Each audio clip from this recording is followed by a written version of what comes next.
Major साहब, आपसे हम जानना चाहेंगे कि ये जो कारगिल का युद्ध हुआ, तो आपकी पोस्टिंग कहाँ हुई थी?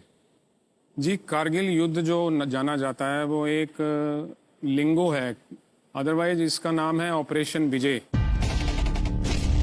ये वॉर नहीं थी क्योंकि इंटरनेशनल बॉर्डर ब्रीच नहीं हुआ था। ये लाइन ऑफ कंट्रोल के ऊपर घुसपैठ हुई थी जिसको हमने रोका था बाद में। जी। तो कारगिल एक छोटा सा टाउन है, इसके नाम से ये मशहूर हो गई वॉर। अदरवाइज ऑपरेशन विजय में मेरी पोस्टिंग थी अखनूर सेक्टर में। अखनूर सेक्टर में भी लाइन ऑफ कंट्रोल रन करती है। लाइन ऑफ कंट्रोल के ऊपर एक छोटा सा गांव है पलनवाला, जिसको आम भाषा में डोगरी में पलांवाला बोलते हैं। तो पलांवाला के पोस्ट पे वहाँ पर मनवर तवी एक रिवर बहती है। मनवर तवी के बीचों बीच मेरी पोस्ट थी जिसका नाम PP6 था। और हमारी जो पोस्ट थी वो दुश्मन की पोस्ट से 80 मीटर दूर थी। So close. और खुला मैदान सामने। जब हम लड़ाई नहीं लड़ रहे थे तब वो भी एक सैनिक है और हम भी एक सैनिक हैं। मैं यहाँ एक बात कहना चाहूंगा दोस्तों, लड़ाई से किसी चीज में विजय नहीं प्राप्त की जा सकती। वाह वाह सर, क्या है?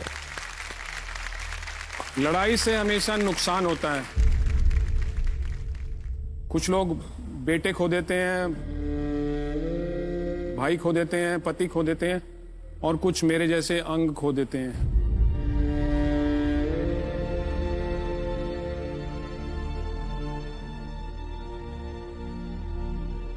जीतना है तो प्यार से जीतो यार।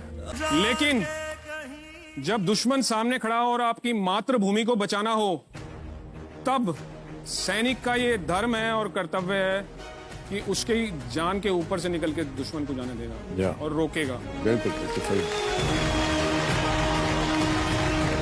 तो भले ही लड़ाई शुरू होने से पहले हम आपस में बात करते रहते थे और वो पूछते थे, अरे भैया आज तो बड़ा हुड़दंग मचा रखा है। हाँ, लोहड़ी है, मनाएंगे क्यों नहीं, तुमने मिठाई खानी है तो आ जाओ। ओह अच्छा अच्छा।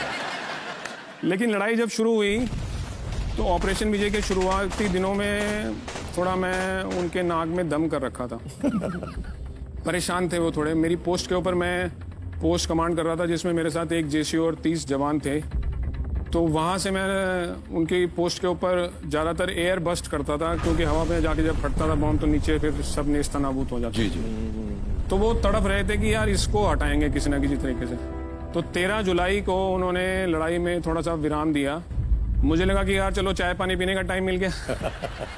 लेकिन लड़ाई में ज्यादा विश्राम मिलना अच्छा नहीं होता है। इसका मतलब यह है तूफान से पहले की शांति। तो वो 2 दिन तक कुछ रेक्की करके उन्होंने मेरा घूमना फिरना उठना बैठना नोटिस किया। और 15 जुलाई को सुबह फायरिंग शुरू हुई।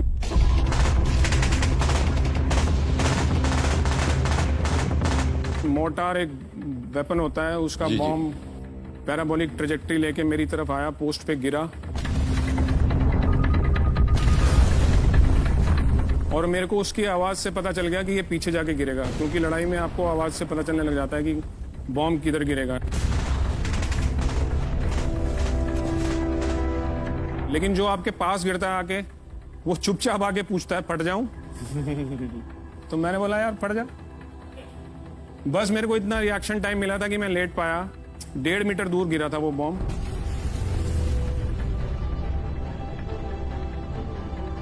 और उसका किलिंग जोन जो है वो पॉइंट ऑफ इंपैक्ट से 8 मीटर का जो दायरा होता है वो किलिंग जोन है। अब उन्हें क्या मालूम था कि वो भारतीय सैनिक के ऊपर अटैक कर रहे हैं, एम्युनिशन फालतू में वेस्ट कर रहे हैं अपना। तो वहां तो मैं क्षतिग्रस्त बहुत बुरे तरीके से हुआ। लहू लुहान 73 छर्रे मेरी बॉडी में अभी भी मौजूद हैं।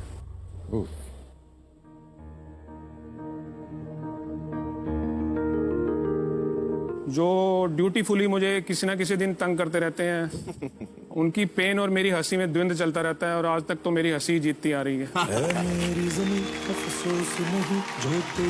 बात है, क्या बात है।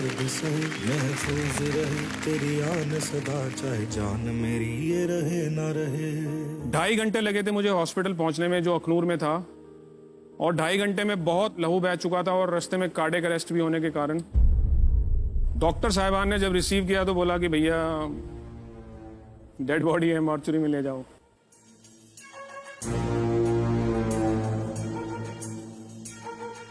लेकिन मैंने बोला ना आपको पड़ोसियों का बम था वो, अब उसको तो नष्ट करना ही था। वाह क्या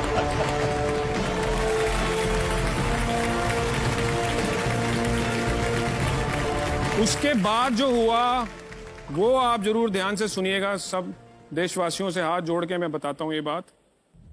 मुझे नहीं मालूम कि किस किस भारतीय ने, हिंदू, मुस्लिम, सिख, ईसाई, कौन सी जात, कौन सी कास्ट, कौन सी क्रीड से थे वो, उन्होंने मुझे अपना लहू दिया, मुझे बचाया।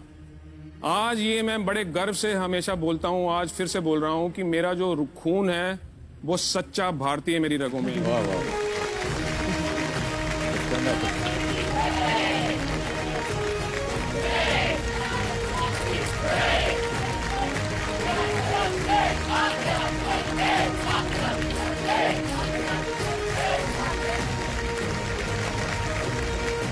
भावुक कर दिया सर आपने। हाँ बिल्कुल, हम सबके दिल में क्या? भारत माता बसती है, लेकिन इनके पूरे जिस्म में बसती है। क्या बात क्या बात not only in the heart. है।